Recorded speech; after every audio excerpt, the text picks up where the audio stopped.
All right, let's go with the next one.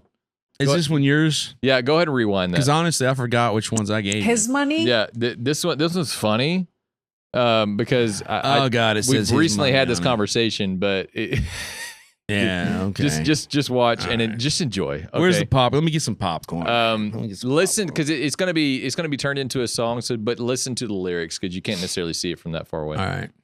Is my money. My money is my money. That's not selfish. That's the standard when you're with a real man. The wrong man will call this gold digging. And Wait, the hang on, right pause man that. will call I'm already angry, dude. Well, did you hear what she said? Yes. The my money, her money is her money. Yeah. Or his money is our money, and my money is my money. Okay, all right, go ahead. And that's going. the way it is It's with our partnership. deal. This is great advice if you want to stay single. A real man also rejects women like these ones. But when a woman says it is a gold digger, as soon as that guy's money is gone, she is gone. This woman don't know anything about God or how marriage work. We should then take away our rights. Women have earned partnership like being partners with a tapeworm. Partners with a tapeworm. That was my favorite. She'll have her money to rescue cats. A real man also skips out on women like this. Then they claim a successful man, there is a woman behind it. I wonder how many cats she's gonna end up with. Sounds more like subtracting, not multiplying. Thank you. That's a good point. Yeah. Independent woman, was that a thing? That's actually the opposite of a partnership. Yep. She'll never be in a long-lasting relationship. Wow, man, they are hating on her, bro. Nowadays, this is another way of getting divorced. That's awesome. But when a woman says it is a gold digger, as soon as that guy's money is gone, she is gone. No, evidently it's AI. Yeah. Well, you can pause it. Yeah. It's gonna be over anyway.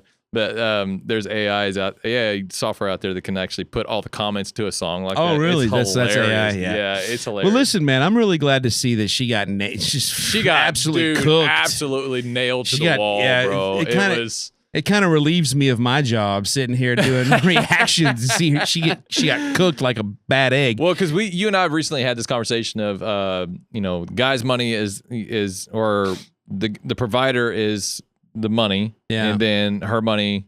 There's these girls out there that says her money is her money. It's not our money. Yeah. And so you and I have had that conversation, and we go back and forth on it. So I saw that, and I'm like, Oh we gotta yeah. show Well, this. you know what I think is remarkably convenient for her for this particular mindless nut job is what she said immediately after. She said, "Well, his money is my money, and my money is my money." The very next words out of her mouth were, "A real man would see it that way." Oh yeah, And it's like, yeah, that I pissed you love off. it when these women get to determine for us Yeah. what a real man is. Oh, yeah. And then when Yeah, a yeah. real man shows the necessary masculinity to provide for her, he's toxic, or he's not, he's not a gentleman, or whatever, yeah. or he Oh, yeah. doesn't show his feelings enough, Nick. Oh And my I'm like, gosh, that pisses me off. yeah, when they're that's why I think that's why women shouldn't vote. By the way, my girlfriend is nothing like that. Just saying. Yeah. Oh, I know. I just, but most modern women today in the either last half of the millennial or Gen Z generation who are raised on 902, the leftovers of 90210. The leftovers, yeah. And then into the 2000s with whatever was popular, whatever popular movement that over-sexualized them and it made them believe they have more value than they actually do. They all feel that way. They all feel this way. How else could a woman go, well, his money is my money and my money is my money too, and not think of herself as extremely high value when she simply isn't that valuable? So let's just nail this down because you got me started, bro. I know when I'm saying nail it down, I'm talking about like when it comes to the role of a man, he is definitely the provider. But when you're in a marriage, you become one flesh. Okay, so therefore, if the woman decides to work, which it says you can, even in the Bible, Proverbs 31, that's a working woman right there. Sure.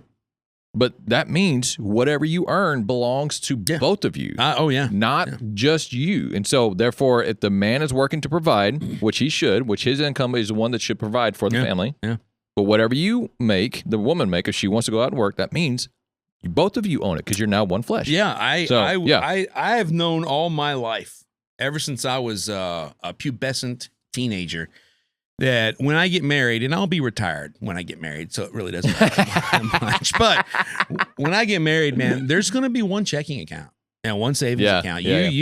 I'm a little against that. I'm a little just because of what I experienced with my ex-wife. Sure. So there's a lot of debate that can be had. I'm okay with everyone having access to all bank accounts. Like if she wants access to mine, I have access to hers, but I like having separate bank accounts. Do you? Yeah, because just because I have access to hers, it doesn't mean I can just pull something out. But she can see everything. She can see everything I'm doing and what I'm spending money on. That's true, but and the only reason I say this is because of what happened with my ex-wife. She just took money out of the account without telling me, and so I'm okay with the no joint account. That's like I said. There's a lot of debate and discussion that will be had, but when the Bible says one flesh, it doesn't actually mean only skin and body. It means everything. Possession, it means all of that. And one flesh just seems to me to be expressed in terms of finances with one account, I agree. But when it comes to building the relationship, because whenever you get married, especially with the Christian relationship, that means we don't live together beforehand. Mm-hmm. We don't put anything together beforehand. So if we want to start out with separate accounts, I do think that's healthy. That way they can learn how each other spends, how each other does things, how each other, spending habits is a big thing. It's like when it comes to just little things. So they can learn that. And once they learn that, then they're like, okay, let's get a joint account. And then I think an ease into it is probably a little bit better. It may be. Anyway. But that's why we date. Isn't it? Well, that's what I'm saying. You can't necessarily know that while you're dating. You can only know that when you're married. All right. Yeah. All right. Well, I'll let you have that discussion with your girlfriend. And we've already had our discussion. We agreed that we have access to separate. We have separate checking accounts, but we have access to What them. are you bragging, dude? I don't have a girlfriend, okay? Give me some You're time. You're the one that pulled her up, Give dude. me some time. I'm sorry. Give me some time. Let me retire. You're gonna be 61 before you get married anyway. So. Oh, yeah. Yeah, easy. Well, 61's not retirement age, but I'll be retired 67. 67. My God, is it 67? Yeah, they raised it to 67. Oh. Yeah. Anyway, all right.